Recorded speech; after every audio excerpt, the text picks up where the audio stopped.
اعوذ باللہ من الشیطان الرجیم بسم اللہ الرحمن الرحیم قال اللہ تعالی فی القرآن المجید الا بذکر اللہ تطمئن القلوب۔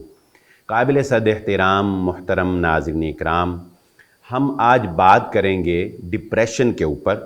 ڈپریشن کیا ہوتا ہے، ڈپریشن کی وجوہات کیا ہیں، ڈپریشن کی علامات کیا ہیں، اور کس طرح سے ہم خود کو قرآن و سنت کی روشنی میں ڈپریشن سے محفوظ رکھ سکتے ہیں۔ سب سے پہلے تو میں اس بات کو آپ کے سامنے واضح کرنا چاہتا ہوں کہ ہم ڈپریشن پر بات کیوں کرنے جا رہے ہیں۔ تو دیکھیے، ڈپریشن جو ہے یہ ایک طرح کی انسان کی سوچ کی عکاسی کرتا ہے۔ یعنی یوں سمجھ لیں کہ ڈپریشن، جسے ہم ٹینشن کا نام بھی دے سکتے ہیں، جسے ہم ذہنی طور پر منفی خیالات، منفی سوچوں کا نام بھی دے سکتے ہیں۔ اور اگر ہم بات کریں ڈپریشن کے تعلق کی، تو ڈپریشن کا بنیادی تعلق جو ہے وہ انسان کی سوچ سے اور انسان کی دماغ سے ہوتا ہے۔ جب یہ انسان کی سوچ اور دماغ پر حاوی ہو جاتا ہے تو پھر یہ ایک بیماری بن جاتی ہے۔ یعنی یوں سمجھ لیجئے کہ ڈپریشن جو ہے یہ ایک میڈیکل بیماری بھی ہے، اور ڈپریشن جو ہے یہ منفی سوچوں کا نام بھی ہے۔ ہم چونکہ منفی سوچوں کو قرآن و سنت کی روشنی میں ختم کرنا چاہتے ہیں اور ان کی اصلاح کر کے آپ کو ایک مثبت سوچ دینا چاہتے ہیں، اس لیے ہم ڈپریشن پر بات کر رہے ہیں۔ ہم ان 80% لوگوں کی سوچ کو مثبت کر رہے ہیں کہ جن کے بارے میں ماہرین کی رائے یہ ہے کہ ڈپریشن کے 80% مریض جو ہیں وہ صرف اپنی سوچ کو صحیح سمت دینے سے ہی ٹھیک ہو جاتے ہیں۔ البتہ اس کے بعد جو 20% لوگ ہیں ان کو میڈیکیشن کی ضرورت پیش آتی ہے۔ تو جو 20% لوگ ہیں، ظاہر ہے کہ وہ تو کسی ڈاکٹر کے پاس ہی جائیں گے اور کسی سائیکیٹرک سے ہی رابطہ کریں گے۔ لیکن ہمارے اس پروگرام میں ڈپریشن پر بات کرنے کا مقصد یہ ہے کہ ہم قرآن و سنت کی روشنی میں یہ جانیں کہ 80% لوگوں کی سوچ کو کیسے درست کیا جا سکتا ہے۔ ٹھیک ہے، تو اب بات کرتے ہیں کہ ہم ڈپریشن، ہمارے معاشرے میں ڈپریشن جو ہے اس کی حیثیت کیا ہے۔ ہم ڈپریشن کے معاملے میں افراط و تفریط کا شکار ہیں۔ یا تو ہم لوگ ڈپریشن کو بالکل قبول ہی نہیں کرتے، اور یہاں پھر دوسری طرف معاملہ یہ ہے کہ ایک چھوٹا سا بچہ بھی کہہ رہا ہوتا ہے کہ مجھے ڈپریشن ہو گیا جی، مجھے ڈپریشن ہو گیا جی۔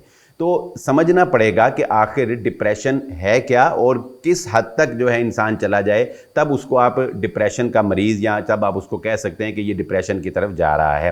دیکھیے، ہمارے ہاں یہ ایک بڑا عجیب سا ٹرینڈ ہے کہ ہم ڈپریشن کے مریض کو سب سے پہلے تو ہم یہ کہتے ہیں کہ یہ کوئی ڈرامہ کر رہا ہے۔ ظاہر ہے کہ ڈپریشن کا مریض جب ایسی حرکات کرتا ہے جو کہ روٹین لائف سے ہٹ کر ہوتی ہیں، اور وہ خود بھی جو ہے وہ نہیں چاہ رہا ہوتا اس پر ایسا کرنا، لیکن اس سے غیر ارادی طور پر اس طرح کے کام ہو رہے ہوتے ہیں، تو سب سے پہلے ہم اس کے اوپر یہ الزام ٹھہراتے ہیں کہ جی یہ ڈرامہ کر رہا ہے۔ اچھا، کچھ عرصہ جو ہے وہ ہم اس کو ڈرامہ کہہ کر برداشت کرتے ہیں، لیکن جب ہم یہ دیکھتے ہیں کہ نہیں، اس کا یہ ایٹیچیوڈ جو ہے یہ ختم ہی نہیں ہو رہا، پھر نیکسٹ سٹیپ ہم کیا لیتے ہیں؟ نیکسٹ سٹیپ ہم یہ کہتے ہیں کہ جی اس کے اوپر لگتا ہے کسی نے جادو کر دیا ہے۔ چلو جی، اب ہم جادو کا نام دے کے اس کو عاملوں کے پاس لے جاتے ہیں۔ یہ جو بابے عامل عمل کرنے والے بیٹھے ہوئے ہیں، تو ہم پھر ان سے جو ہے وہ عمل کروا کے اس کے جادو کا علاج شروع کر دیتے ہیں۔ کچھ مہینے گزر جاتے ہیں، اس کی طبیعت اور زیادہ ناساز ہو جاتی ہے، جادو بھی نہیں نکلتا، پھر ہم کہتے ہیں کہ اب اس کو کسی آسیب کا اثر لگتا ہے، کوئی جنات کا اس کے اوپر اثر لگتا ہے، لہذا پھر ہم اس کو کسی جھاڑ بھونگ کرنے والے کے پاس، کسی دم درود کرنے والے کے پاس لے جاتے ہیں۔ یعنی بلا آخر جب بالکل مریض جو ہے وہ اینڈ پر پہنچ جاتا ہے، تب ہمیں یہ خیال آتا ہے کہ چلو ہو سکتا ہے اس کو ڈپریشن کا بھی ہو سکتا ہے کہ اس کو کوئی نفسیاتی مسئلہ ہو، تو چلو اس کو کسی ماہر نفسیات ڈاکٹر کو بھی چیک کروا لینا چاہیے۔ تو ڈپریشن کے بارے میں ہمارا یہ رویہ ہے، اور افسوس کی بات یہ ہے کہ اس سارے سینیریو میں ہمیں یہ خیال بالکل نہیں آتا کہ مریض کی دینی کنڈیشن کیا ہے، مریض کی دینی حالت جو ہے وہ کیا ہے، مریض کی روحانی حالت جو ہے وہ کیا ہے۔ کیا مریض جو ہے وہ نمازیں پڑھ رہا ہے؟ کیا ایسا مریض جو ہے وہ ذکر و اذکار کر رہا ہے؟ کیا مریض جو ہے وہ گناہوں کا شکار تو نہیں ہے؟ کیا مریض جو ہے وہ کسی نشے کا شکار تو نہیں ہے؟ کیا مریض جو ہے وہ ذکر و اذکار جو رسول اللہ صلی اللہ علیہ وسلم نے سکھائے ہیں وہ کر رہا ہے یا نہیں کر رہا؟ یعنی اس پورے سینیریو میں اس طرف ہمارا رجحان بالکل نہیں جاتا۔ تو ہم آپ کو اپنے اس پروگرام میں یہی بات بتائیں گے کہ مریض کو مریض سمجھیں، اور سب کچھ کرنے کے ساتھ ساتھ روحانی طور پر، مینٹلی طور پر اس کو اللہ رب العزت کی یاد جو ہے وہ تازہ کروائیں، جس کے بارے میں اللہ رب العزت فرماتے ہیں کہ الا بذکر اللہ تطمئن القلوب، اے لوگو خبردار ہو جاؤ، اللہ کی یاد میں ہی دلوں کو سکون ملتا ہے، دلوں کو راحت ملتی ہے۔ آئیے اب بات کرتے ہیں ڈپریشن کی وجوہات پر۔ ہم اس پروگرام میں ڈپریشن کی 2 وجوہات آپ کے سامنے رکھیں گے، اور باقی وجوہات جو ہیں وہ اس کے پارٹ 2 میں ہم انشاءاللہ آپ کے سامنے رکھیں گے۔ سب سے پہلے ڈپریشن کی ایک بہت بڑی وجہ جو ہے وہ ہوتی ہے خوف کا پیدا ہو جانا۔ خوف جو ہے وہ انسان کے اوپر طاری ہو جانا۔ دیکھیے، ہر چیز جو ہم ذکر کریں گے وہ انسان کے اندر موجود ہوتی ہے، لیکن ڈپریشن کی طرف وہ انسان کو اس وقت لے کے جاتی ہے جب وہ ایک حد سے تجاوز کر جاتی ہے۔ یعنی خوف تو انسان کے اندر فطری طور پر ہوتا ہے، لیکن جب یہ خوف ایک حد، ایک لمٹ سے کراس کر کے آپ کے اوپر حاوی ہو جائے گا، تب یہ آپ کو ڈپریشن کی طرف لے جائے گا۔ تو سب سے پہلے قرآن مجید ہمیں بتاتا ہے کہ الشیطان یعدکم الفقر ویأمرکم بالفحشاء، شیطان جو ہے وہ انسان کو فقر کا خوف دلاتا ہے۔ یعنی فقر کا خوف جو ہے یہ انسان کو ڈپریس کرتا ہے، یہ انسان کو ڈپریشن کے اندر مبتلا کرتا ہے۔ بہت سے کاروباری حضرات جو ہیں ان کو یہ خوف ہوتا ہے کہ ہمارا کاروبار جو ہے اس پہ نقصان نہ ہو جائے، ہمارا کاروبار ہمیشہ ترقی کرتا رہے، ہم سے فلاں چیز جو ہے وہ نہ چھن جائے، جو آسائشیں اور جو نعمتیں ہمیں ملی ہیں ان میں کمی واقع نہ ہو جائے۔ ایک جاب پرسن جو ہے اس کو یہ خوف ہوتا ہے کہ کہیں اس کی نوکری نہ چلی جائے، اگر اس کی نوکری چلی جائے گی تو آئندہ سے اس کو پتہ نہیں اس طرح کی اچھی نوکری ملے گی یا نہیں ملے گی۔ اسی طرح فقر کا خوف ان لوگوں کے اوپر بہت زیادہ حاوی ہوتا ہے جنہوں نے پہلے فقیری دیکھی ہوتی ہے، اور پھر اللہ رب العزت کی رحمت سے ان کے پاس دولت کی فراوانی آ جاتی ہے۔ تو یہ لوگ ہمیشہ ہی اس بات میں خائف رہتے ہیں، دوسرے لوگوں کی نسبت زیادہ خائف رہتے ہیں کہ کہیں دوبارہ ہم پہلے جیسی حالت پہ نہ چلے جائیں، کیونکہ انہوں نے پہلی حالت کو بھی دیکھا ہوتا ہے، اور پھر دوسری حالت میں جب یہ آتے ہیں تو یہ بڑا ریلیکس فیل کرتے ہیں، لیکن یہ پہلی حالت میں دوبارہ واپس نہیں جانا چاہتے۔ تو یہ چیز ان کو ہر وقت جو ہے وہ تنگ کرتی رہتی ہے کہ کہیں ہم پہلی حالت میں جو ہے نا واپس نہ چلے جائیں۔ تو یاد رکھیں یہ بات، میں ساتھ ساتھ کوشش کرتا ہوں کہ تھوڑا سا اس کا سلوشن جو ہے وہ بھی ہم ذکر کرتے چلیں، لیکن انشاءاللہ جامع ترین سلوشنز جو ہیں وہ ہم اپنی نیکسٹ ایپیسوڈز میں جو ہے وہ بیان کریں گے انشاءاللہ۔ تو اگر آپ اس فقر کے خوف سے خود کو نجات دلانا چاہتے ہیں تو آپ کو یقین کامل رکھنا پڑے گا کہ رازق جو ہے وہ اللہ رب العزت کی ذات ہے۔ ایک محاورہ ہم استعمال کرتے ہیں کہ ایک در بند تو 100 در کھلا۔ اللہ رب العزت نے جو رزق آپ کے نصیب میں لکھ دیا ہے، جس وقت ابھی آپ ماں کے پیٹ میں ہی تھے اس وقت ہی اللہ رب العزت نے آپ کا رزق جو ہے وہ لکھ دیا تھا۔ کسی انسان کے اندر، کسی باس کے اندر، کسی کمپنی کے اندر یہ طاقت نہیں ہے کہ وہ آپ سے آپ کا مقرر کردہ رزق جو ہے وہ چھین سکے۔ ہاں، کوشش کرنا آپ کے اوپر فرض ہے۔ اگر آپ کوشش کر رہے ہیں، اگر آپ ہمت کر رہے ہیں، اور اگر آپ خلوص کے ساتھ محنت کر رہے ہیں تو پھر اس خوف کو اپنے دل سے نکال دیجئے۔ کتنی ہی ایسی مثالیں ہیں کہ لوگوں کو جب کسی ایک کاروبار سے نقصان ہوا تو انہوں نے دوسرا کاروبار شروع کیا تو پہلے سے کہیں زیادہ فراوانی اللہ رب العزت نے عطا کر دی۔ سینکڑوں ایسی مثالیں ہیں کہ ایک جاب چھوڑنے کی وجہ سے بعد میں انسان کو کتنے ہی اللہ رب العزت نے بہترین وسائل مہیا کر دیے۔ بہت سے لوگوں نے اپنی نوکری چھوڑی، وہ کاروبار کی طرف آئے، اللہ رب العزت نے ان کو اس میں ترقی دے دی۔ تو لوگوں کا مشاہدہ کریں کہ اللہ رب العزت جو ہے وہ لوگوں کو کس طرح سے ترقی عطا کرتا ہے۔ تو جو رب دوسروں کو ترقی دے رہا ہے وہ بھی آپ کا بھی وہی رب ہے۔ آپ کو بھی وہ رب جو ہے وہ کبھی تنہا نہیں چھوڑے گا۔ تو فقر کے خوف سے نجات پانے کے لیے ہمیں اللہ رب العزت کی ذات کے اوپر یقین کامل رکھنا ہوگا کہ وہ ہمارا رازق ہے اور وہ کبھی ہمیں تنہا نہیں چھوڑے گا۔ دوسرا خوف جو عام طور پہ ڈپریشن کا باعث بن جاتا ہے یا ڈپریشن کے مریضوں کے اندر یہ خوف جو ہے یہ پایا جاتا ہے، تو وہ ہے مستقبل میں کسی نقصان کا خوف۔ یعنی ماں کو ہر وقت یہ دھچکا لگے رہنا کہ کہیں میرے بچوں کو کچھ نہ ہو جائے، باپ کو ہر وقت دھچکا لگا رہے کہ کہیں میرے گھر میں کوئی پرابلم نہ ہو جائے، خوشی کے موقع کے اوپر انسان کے اوپر یہ خوف طاری ہو جانا کہ کہیں میری خوشیاں جو ہیں وہ کسی حادثے کی وجہ سے خراب نہ ہو جائیں، کہیں کوئی پرابلم نہ آ جائے، کہیں فلاں کام جو ہے وہ ڈسٹرب نہ ہو جائے۔ تو یہ مستقبل کا جو خوف ہے یہ بھی انسان کے اوپر شیطان کی طرف سے حاوی کیا جاتا ہے۔ دیکھیں اللہ رب العزت انسان کے اوپر کوشش فرض کرتا ہے، کوشش انسان نے کرنی ہے، نتائج وہ اللہ رب العزت نے انسان کو دینے ہیں، اور کوشش کرنے والوں کو اللہ رب العزت کبھی بھی مایوس نہیں کرتا۔ تیسری چیز جس کے ذریعے سے شیطان انسان کے اوپر خوف طاری کرتا ہے وہ ہیں خواب، یعنی شیطانی وہ خواب کہ جو انسان کو ڈراتے ہیں۔ آپ نے دیکھا ہوگا بہت سے لوگ جو ہیں وہ کوئی ایک برا خواب جب دیکھ لیتے ہیں تو وہ اس کے بارے میں سوچتے رہتے ہیں کہ ہائے مجھے وہ فلاں خواب آیا تھا، پتہ نہیں اس خواب کی تعبیر کیا تھی، پتہ نہیں اس خواب کے نتیجے میں مجھے کیا ہو جائے گا، میرے ساتھ کیا ہو جائے گا، اور اسی طرح اس خواب کے بعد ساری رات جو ہے وہ خوف زدہ رہ کر نیند جو ہے وہ ڈسٹرب رکھنا۔ تو یہ بھی خوابوں کے ذریعے سے شیطان کا ایک بہت بڑا حملہ جو ہے وہ انسان کے اوپر ہوتا ہے۔ اس پر ہم انشاءاللہ تفصیلی بات کریں گے کہ خواب کے ذریعے سے جب شیطان انسان کو خوف زدہ کرتا ہے یا ڈپریشن میں مبتلا کرنے کی کوشش کرتا ہے تو اس سے ہم کس طرح سے جو ہے وہ محفوظ رہ سکتے ہیں۔ نمبر 4، کسی کی ناراضگی کا خوف۔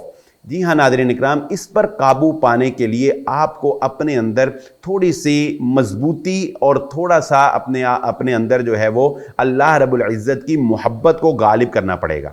جیسا کہ اللہ رب العزت قرآن مجید میں ارشاد فرماتے ہیں کہ والذین آمنوا اشد حبا للہ، اللہ کی محبت جو ہے وہ ایمان والوں پر سب سے زیادہ غالب ہوتی ہے۔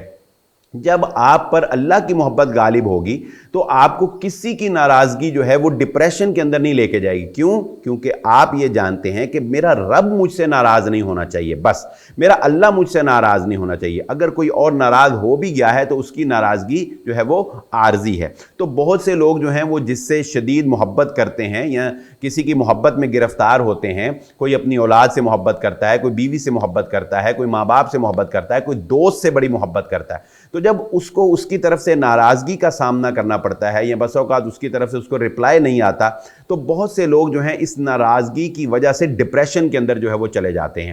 تو یہ بھی اسی وجہ سے ہے کہ انہوں نے اللہ کی محبت پر دوسروں کی محبت کو غالب کر لیا ہوتا ہے۔ اور 5ویں وجہ جو ہمیں سمجھ آتی ہے کہ جو شیطان جو ہے خوف کے ذریعے سے انسان کے اوپر جو ہے وہ طاری کر دیتا ہے وہ ہے ناکام ہونے کا خوف۔ آپ نے دیکھا ہوگا کہ بہت سے بچے جو ہیں وہ ڈپریشن کے اندر، یعنی نوجوان جو ہیں ٹین ایجر، وہ ڈپریشن کے اندر چلے جاتے ہیں کہ جب ان کو امتحان میں ان کی مرضی کا یا جو انہوں نے ایک ذہن سوچا ہوتا ہے اس کے مطابق جب ان کو رزلٹ نہیں ملتا تو وہ ڈپریشن کا شکار ہو جاتے ہیں۔ بسا اوقات اس ڈپریشن کی وجہ سے ان کی اگلی ساری تعلیم جو ہے وہ متاثر ہو جاتی ہے۔ تو ناکامی کا خوف جو ہے یہ انسان کو ڈپریشن کے اندر مبتلا کر دیتا ہے۔ اس میں بہترین رول جو ہے وہ پیرنٹس کا ہے، یعنی ماں باپ جو ہیں وہ بہترین کردار ادا کر سکتے ہیں کسی اپنے بچے کو ناکامی کے خوف سے بچانے کے لیے، یا کوئی بھی دوست جو ہے وہ اپنے دوست کو اس ڈپریشن سے بچا سکتا ہے۔ کس طریقے سے؟ وہ اس طریقے سے کہ وہ ان کو یہ باور کروائے کہ دیکھو سب سے پہلی بات تو یہ ہے کہ تم کامیاب ہو یا ناکام ہم تمہارے ساتھ کھڑے ہیں، ہم تمہارا ساتھ کبھی نہیں چھوڑیں گے۔ یہ جو تھپکی ہوتی ہے، یہ جو حوصلہ دینا ہوتا ہے، یہ انسان کو بہت زیادہ مضبوط کر دیتا ہے، یہ بہت زیادہ سٹرونگ کر دیتا ہے انسان کو۔ تو اپنے دوستوں کو اور اپنے چاہنے والوں کو اور اپنی اولاد کو یہ ہمیشہ باور کروائیں کہ ہم تمہارے ساتھ ہیں، تم کامیاب ہو یا ناکام ہو۔ اور دوسری بات سمجھنا بہت ہی ضروری ہے، ناکامی کے خوف سے بچنے کے لیے جو اصل پوائنٹ ہے جو اللہ رب العزت نے اور محمد صلی اللہ علیہ وآلہ وسلم نے ہمیں بیان فرمایا، وہ کیا ہے کہ یہ سمجھنا اور اپنے بچوں کو یہ سمجھانا بہت ضروری ہے کہ اصل کامیابی کیا ہے۔ جی ہاں ناظرین کرام، اصل کامیابی وہ آخرت کی کامیابی ہے، دنیا کی ناکامی کی کوئی حیثیت نہیں ہے۔ دنیا کے اندر اگر آپ ناکام ہو بھی جاتے ہیں تو کیا فرق پڑتا ہے، یہ دنیا عارضی ہے۔ آپ ایک پیپر میں فیل ہونے کے باوجود، آپ کسی بھی مشن میں ناکام ہونے کے باوجود آپشن رکھتے ہیں کہ آپ دوبارہ سے پیپر دے سکتے ہیں، آپ دوبارہ سے اس مشن کو جو ہے ری ڈیزائن کر سکتے ہیں، آپ اپنا وے جو ہے وہ چینج کر سکتے ہیں، آپ اپنی جاب چینج کر سکتے ہیں، اپنا سٹائل چینج کر سکتے ہیں۔ یعنی بہت سی آپشنز ہیں دنیا کی ناکامی کے بعد انسان کے پاس ہوتی ہیں، لیکن آخرت کی ناکامی کے بعد انسان کے پاس کوئی آپشن نہیں ہوگی۔ تو جو انسان حقیقی طور پر یہ جان لیتا ہے کہ میری اصل کامیابی اور ناکامی وہ آخرت میں ہے، آخرت میں اگر میں کامیاب ہو گیا تو دنیا کی کوئی حیثیت نہیں ہے، تو وہ انسان کبھی بھی دنیا کی ناکامی کے خوف سے ڈپریشن کا شکار نہیں ہوتا ہے۔ ڈپریشن کی وجوہات میں سے سب سے پہلی بات ہم نے آپ کے سامنے یہ رکھی تھی خوف، اور خوف میں پھر 5 باتیں ہم نے آپ کے سامنے رکھی کہ جن کے ذریعے سے شیطان جو ہے وہ انسان کے اوپر حملہ آور ہو سکتا ہے اور کسی بھی انسان کو ڈپریشن کی طرف لے جا سکتا ہے۔ ڈپریشن کی وجوہات میں سے دوسری وجہ ہے دوسروں کو دیکھنا۔ جی ہاں ناظرین کرام، آپ سمجھیں گے دوسروں کو دیکھنا یہ بھلا ڈپریشن کی کیسے وجہ بن سکتی ہے؟ تو ڈپریشن کی ایک بہت بڑی وجہ ہے کہ دوسروں کو دیکھنا۔ کیسے؟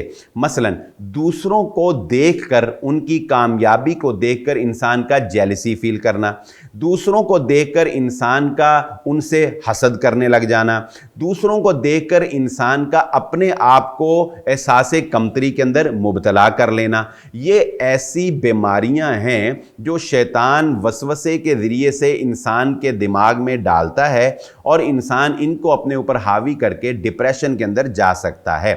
اللہ رب العزت نے اس کے بارے میں بڑی ہی پیاری گائیڈنس، بڑی ہی پیاری رہنمائی جو ہے وہ ہماری فرمائی ہے۔ نمبر 1، اللہ رب العزت فرماتے ہیں الہاکم التکاثر، کہ تمہیں غفلت میں ڈال دیا ایک دوسرے سے مقابلہ کرنے نے، حتی زرتم المقابر، یہاں تک کہ تم موت تک جا پہنچے۔ تو گویا کہ انسان کو ہمیشہ اس بات پر فوکس رکھنا چاہیے کہ کہیں مقابلے بازی کے اندر وہ اپنے اصل مشن اور اپنے اصل ٹارگٹ سے تو نہیں ہٹ گیا۔ پھر اس پر دوسری بات جو رسول اللہ صلی اللہ علیہ وآلہ وسلم نے بیان فرما دی کہ انظر الی من هو اسفل منکم ولا تنظر الی من هو فوقکم، تم کبھی بھی اس ڈپریشن کے اندر نہیں مبتلا ہوگے، تم اس ڈپریشن سے بڑی آسانی سے بچ سکتے ہو۔ اور وہ کس طرح سے کہ ہمیشہ مال و دولت کے اندر، دنیا کے جاہ و جلال کے اندر، دنیا کی خواہشات کے اندر تمہیں اپنے سے نیچلے کو دیکھنا ہوگا۔ جب تم اپنے سے نیچے طبقے میں دیکھو گے تو یہ بہت زیادہ تمہیں شکر کرنے والا بنا دے گا۔ یعنی تمہیں یہ جاننا ہوگا کہ تم جس لیول پر ہو اس سے نیچلے گراف پر بھی بہت سے لوگ زندگی گزار رہے ہیں اور وہ بہت خوش و خرم زندگی گزار رہے ہیں۔ اور اس کے ساتھ ساتھ اگر تم صحابہ اکرام کی زندگیوں کو دیکھو گے، اگر تم کائنات کے بیسٹ انسان، کائنات کے کامیاب ترین انسان محمد صلی اللہ علیہ وآلہ وسلم کی زندگی کو دیکھو گے تو تمہیں یقیناً پتہ چل جائے گا کہ تمہیں اللہ رب العزت نے دنیاوی نعمتوں کے اعتبار سے جتنا نواز رکھا ہے، تمہارے مقابلے میں بہت سے لوگ جو ہیں وہ اس سے کم تر زندگی گزار رہے ہیں۔ تو اگر آپ اس فارمولے کے اوپر عمل کریں گے تو ممکن ہی نہیں ہے کہ آپ کبھی دوسروں کو دیکھنے کی وجہ سے احساس کمتری کا شکار ہوں، یا دوسروں کو دیکھنے کی وجہ سے آپ کے اندر جیلسی آئے، یا دوسروں کو دیکھنے کی وجہ سے آپ ڈپریشن کا شکار ہو جائیں۔ تو اگر آپ اس فارمولے کے اوپر عمل کریں گے تو ممکن ہی نہیں ہے کہ آپ کبھی جو ہے وہ احساس کمتری کا شکار ہوں، یا کبھی جو ہے وہ آپ دوسروں کو دیکھنے کی وجہ سے ڈپریشن کا شکار ہوں۔ دوسروں کو دیکھ کر ڈپریشن سے بچنے کے لیے ایک اور بہت اہم چیز ہے جس کو سمجھنا بہت ضروری ہے، اور وہ ہے چیزوں کی حقیقت کو جاننا۔ عام طور پہ ایسا ہوتا ہے کہ ہم لوگ سوشل میڈیا کے اس دور میں مصنوعی چیزوں سے متاثر ہو جاتے ہیں۔ مثال کے طور پہ ایک شخص جو ہے اس کے پاس کچھ بھی نہیں ہے، لیکن اس نے ایک لینڈ کروزر کے سامنے کھڑے ہو کر تصویر جو ہے وہ بنا لی، اور اسی طرح اس نے کسی ہوٹل میں پیزا کھاتے ہوئے تصویر کھینچ دی، یا اسی طرح اس نے کسی تفریحی مقام کے اوپر جا کے بڑی اچھی جو ہے وہ مناظر جو ہیں ان کے ساتھ جو ہے وہ تصاویر جو ہے وہ بھیج دیں، یا کسی سیلیبریٹی کے ساتھ اس نے جو ہے وہ تصاویر جو ہے اپلوڈ کر دی۔ اب کیا ہوتا ہے کہ اس کے جاننے والے یا اس کے اقربا، کیونکہ عام طور پہ انسان اپنے قریبی لوگوں کو ہی دیکھ کر ان سے حسد کرتا ہے، جن کو وہ جانتا ہوتا ہے، وہ کزنز ہو سکتے ہیں، وہ دوست ہو سکتے ہیں، یا اس طرح کے ریلیشن میں جو آپ کے قریب لوگ ہوتے ہیں۔ تو ہوتا یوں ہے کہ ہم لوگ چیزوں کی حقیقت کو نہیں دیکھ رہے ہوتے۔ اب ہم ظاہری طور پہ دیکھتے ہیں کہ دیکھو اس نے کتنی زبردست جو ہے وہ فلاں مشہور شخصیت کے ساتھ اس کی تصویر ہے، وہ دیکھو اس نے جو ہے وہ کتنی خوبصورت گاڑی کے ساتھ جو ہے وہ تصویر کھنچائی ہے، وہ دیکھو وہ کتنا انجوائے کر رہا ہے، لیکن ہمیں اس بات کا قطعاً علم نہیں ہوتا کہ بیک اینڈ پہ اس کی حقیقی لائف جو ہے وہ کیسی ہے۔ یعنی یہ تو صرف ایک مصنوعی لائف ہے، ایک آرٹیفیشل لائف ہے کہ اس نے ایک پکچر جو ہے وہ کھینچ کے آپ کے سامنے جو ہے وہ پوسٹ کر دی اور آپ نے اس کو دیکھ لیا، اور اس کو دیکھ کر آپ جو ہے وہ خود کو کوسنے لگ گئے اور خود کو جو ہے وہ ناکام انسان سمجھنے لگ گئے۔ لیکن چیزوں کی حقیقت کو جانیے۔ یہ مثال کے طور پہ وہ شخص جو ہے اس کا کریکٹر کیسا ہے، اس کا کردار کیسا ہے، اس شخص کا دین کیسا ہے، کیا وہ شخص جو ہے وہ 5 وقت کی نماز پڑھ رہا ہے، کیا اس شخص کا عقیدہ درست ہے، کیا اس شخص کا اللہ رب العزت کے ساتھ ریلیشن، اللہ رب العزت کے ساتھ تعلق جو ہے وہ کیسا ہے۔ اور اس کے ساتھ ساتھ اگر یہ ظاہری چیزیں جو وہ بود و نمائش کی دکھا رہا ہے، کیا حقیقتاً ان چیزوں سے اس کو خوشی میسر بھی ہے، یا پیچھے وہ خود ہر وقت جو ہے وہ پریشان ہے اور سونے کے لیے بھی اس کو نیند کی گولیاں جو ہے وہ کھانا پڑتی ہیں۔ تو اصل میں ہم لوگ جو ہیں وہ صرف پکچر کا ایک رخ دیکھ کے، صرف اس کے ظاہری مصنوعی پن کو دیکھ کے متاثر ہو جاتے ہیں۔ تو یہ بات جاننا بہت ضروری ہے کہ ہم لوگوں کو ان کے حقیقت سے دیکھیں، یعنی لوگوں کی حقیقت کیا ہے یہ ہم جانیں، اور ہم ان کی نیکی کا معیار جو ہے جانیں۔ دیکھیں اس میں ایک چوتھی بات جو ہے وہ سمجھ لیجئے۔ اگر آپ کسی کو دیکھ کر متاثر ہوتے ہیں، ٹھیک ہے، پہلی بات تو یہ ہے کہ انسان کو کوشش کرنی چاہیے، انسان کو ہمت کرنی چاہیے، اور اللہ رب العزت سے دعا کرنی چاہیے۔ رشک جو ہے یہ اسلام میں جائز ہے۔ رشک کیا ہے کہ اگر آپ کسی کو نیکی میں اعلیٰ دیکھتے ہیں، اگر آپ کسی کو دیکھتے ہیں کہ وہ مال و دولت میں بہت زیادہ صدقہ کر رہا ہے، اگر آپ کسی کو دیکھتے ہیں کہ اللہ رب العزت نے دین کا علم اس کو بہت زیادہ دیا ہوا ہے، تو آپ اللہ رب العزت سے یہ دعا کر سکتے ہیں کہ یا اللہ جیسے تو نے اس کو نوازا مجھے بھی نواز، اے اللہ جیسے تو نے اسے علم دیا مجھے بھی علم دے۔ تو یہ دعا بھی کر سکتے ہیں اور یہ ارادہ بھی کر سکتے ہیں کہ اگر مجھے بھی اسی طرح ملے تو میں بھی اسی طرح لوگوں کی خدمت جو ہے وہ کروں۔ لیکن ایک چیز جس کی طرف میں آپ کی توجہ دلانا چاہتا ہوں وہ بہت ہی اہم ہے، اور میں یقین سے کہتا ہوں کہ اگر اس چیز پر آپ عمل کر لیتے ہیں تو آپ کے اندر سے دوسروں کا مقابلہ کرنا اور دوسروں کو دیکھ کر متاثر ہونا اور خود کو ڈی ویلیو کرنا، یہ بیماری آپ کے اندر سے ختم ہو جائے گی، اور اس کی وجہ سے آپ کبھی بھی ڈپریشن کا شکار نہیں ہوں گے۔ اور وہ کیا ہے؟ دیکھیے ایک چیز ایسی ہے جس میں آپ 100% جو ہے وہ مقابلہ کر کے کامیاب ہو سکتے ہیں، 100% اس میں آپ کا اختیار ہے۔ مثال کے طور پہ اگر آپ کسی کی دولت سے متاثر ہیں تو عین ممکن ہے کہ کوشش کے باوجود آپ کو اتنی دولت نہ مل سکے۔ اگر آپ کسی کے عہدے سے متاثر ہیں تو عین ممکن ہے کہ کوشش کے باوجود آپ اس عہدے تک نہ پہنچ سکیں، اس کے لیول تک نہ پہنچ سکیں۔ عین ممکن ہے کہ کسی کے بہت بڑے گھر سے یا کسی کی بہت بڑی گاڑی سے اگر آپ متاثر ہو رہے ہیں اور یہ چیز آپ کو ڈسٹرب کر رہی ہے تو عین ممکن ہے کہ آپ کوشش بھی کریں، ہمت بھی کریں، سب کچھ جو ہے وہ اپنی پاور لگائیں، لیکن ممکن ہے کہ آپ وہاں تک نہ پہنچ سکیں۔ لیکن ایک چیز میں آپ کو بتاتا ہوں جو آپ کے اختیار میں ہے، جو آپ کر سکتے ہیں اور جو آپ اس سے زیادہ کر سکتے ہیں اور جو آپ کو اس سے زیادہ بلند کر دے گی، جی ہاں، اور وہ کیا ہے؟ وہ ہے نیکی کا معیار۔ آپ خود کو اس سے زیادہ نیک بنا سکتے ہیں، یہ آپ کے پاس اختیار ہے۔ آپ اس کو مقابلہ کر سکتے ہیں نیکی میں۔ اللہ رب العزت قرآن مجید میں بھی یہ بات ارشاد فرماتے ہیں کہ یہ نیکی ہے جس میں تمہیں ایک دوسرے سے آگے بڑھ جانے کی کوشش کرنی چاہیے۔ وَفِي ذَلِكَ فَلْيَتَنَافَسِ الْمُتَنَافِسُونَ، یعنی آپ 5 وقت کی نماز پڑھ سکتے ہیں. اگر وہ 5 وقت کی نماز پڑھ رہا ہے آپ اس کے ساتھ نوافل زیادہ پڑھ سکتے ہیں. اگر وہ نوافل پڑھ رہا ہے آپ یہ دیکھیں کہ میں اس کے ساتھ قرآن کی تلاوت جو ہے وہ زیادہ کر سکتا ہوں, میں صدقہ اور خیرات میں اس سے آگے بڑھ سکتا ہوں. صحابہ کرام جو ہے وہ ایک دوسرے سے نیکی میں بڑھ جانے کے لیے ایک دوسرے سے جو ہے وہ کوشش کیا کرتے تھے. تو آپ کو میں یہ فارمولہ دے کے جا رہا ہوں اپنے اس پروگرام میں کہ اگر مقابلہ کرنا ہے تو اس چیز میں مقابلہ کریں جس میں آپ کے پاس کلی اختیار ہے کہ آپ اپ جا سکتے ہیں. اور جب نیکی میں آپ اپ جائیں گے تو آپ کو یہ ٹینشن بالکل ختم ہو جائے گی کہ اس کے پاس کیا ہے. کیوں؟ کیونکہ آپ کو یہ پتہ چل جائے گا کہ اس کے پاس جو کچھ بھی ہے وہ عارضی ہے اور وہ ختم ہو جانے والا ہے. نظر کو خیرہ کرتی ہے چمک تہذیب حاضر کی, یہ صنائی لیکن جھوٹے نگوں کی رضاکاری ہے. یہ علامہ اقبال نے بہت پہلے کہا تھا. تو آپ کو جب یہ پتہ چلے گا کہ میرے پاس جو ہے وہ تو اصلی ہے, وہ تو حقیقی ہے, وہ تو مرنے کے بعد کام آنے والا ہے. جب آپ اپنا تعلق اللہ سے جوڑ لیں گے, جب آپ اپنی نیکیوں کو میں اضافہ کر لیں گے, تو دنیا کی دوسروں کی جو جلال ہے اور دوسروں کے عہدے ہیں یہ کبھی بھی آپ کو ڈسٹرب جو ہے وہ نہیں کر سکیں گے. تو پروگرام میں ہماری بات جو ہے وہ ڈپریشن کی وجوہات پر جاری ہے. 2 وجوہات پر آج ہم نے بات کی ہے. آئندہ انشاءاللہ 5 وجوہات جو ڈپریشن کی ہیں وہ ہم آئندہ پروگرام میں انشاءاللہ ڈسکس کریں گے. اسی کے ساتھ اپنے میزبان بلال احمد کو اجازت دیجیے. اللہ حافظ.